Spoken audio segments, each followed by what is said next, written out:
CM YS Jaganmohan Reddy ప్రకటించిన మేనిఫెస్టోపై సకల జనులు సంబరాలు చేసుకుంటున్నారు. పేదలకు మేలు చేసేలా ఉన్న మేనిఫెస్టోపై అన్ని వర్గాల నుంచి అపూర్వ స్పందన వస్తోంది.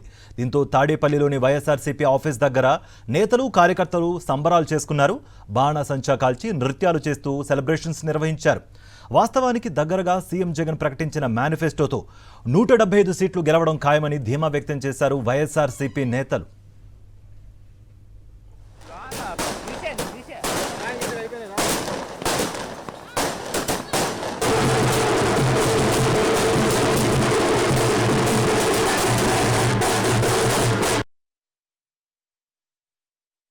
ఈ మేనిఫెస్టోని రూపొందించిన తర్వాత రాష్ట్రంలో ఉన్నటువంటి ప్రజలందరూ కూడా ఉదయం నుంచి కూడా చాలా హర్షామోదాలు ఆనందం వ్యక్తం చేస్తున్నారు. ఎందుకంటే మహిళలకు సంబంధించి 3 లక్షల వరకు ప్రభుత్వమే వడ్డీ భరాయించి వారందరికీ, ఎందుకంటే గత 5 సంవత్సరాల్లో 26,000 కోట్ల రూపాయలని అక్షరాల వారి అకౌంట్లో నిధులు జమ చేసినటువంటి, ధైర్యంగా అమలు చేసినటువంటి ముఖ్యమంత్రి ఎవరనంటే మహిళల పట్ల ఒక గౌరవభావం ఉండి చెప్పిన మాట ప్రకారం చేసినటువంటి ముఖ్యమంత్రి ఎవరంటే జగన్మోహన్ రెడ్డి గారు.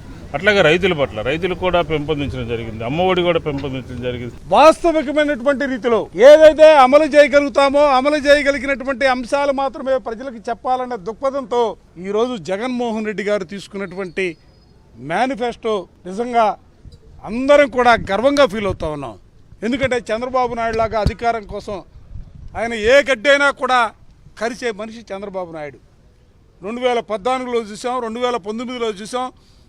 అసలు ఎన్నికల మేనిఫెస్టో అంటే అదేదో కాగితాలకు మాత్రమే పరిమితమైనటువంటి మేనిఫెస్టోగా భావించినటువంటి పరిస్థితులు. కానీ వైఎస్ఆర్ కాంగ్రెస్ పార్టీ ఆ విధమైనటువంటి భావన కాదు.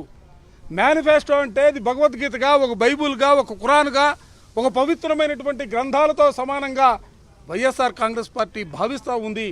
రైతు భరోసాలో కానివ్వండి, లేదంటే విద్యలో కానివ్వండి, వైద్యంలో కానివ్వండి మెరుగైన మేనిఫెస్టోని ఇవాళ అనౌన్స్ చేశారు మా నాయకుడు, మా ముఖ్యమంత్రి గారు, మా పార్టీ అధ్యక్షుడు జగన్మోహన్ రెడ్డి గారు అని చెప్పేసి.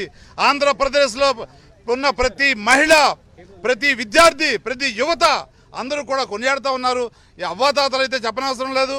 ఏ ఒక్కరు కూడా ఒక్కొక్కరు 10 మంది చేత ఓట్లు వేయించే పరిస్థితి ఉంది ఇవాళ ఆంధ్రప్రదేశ్లో.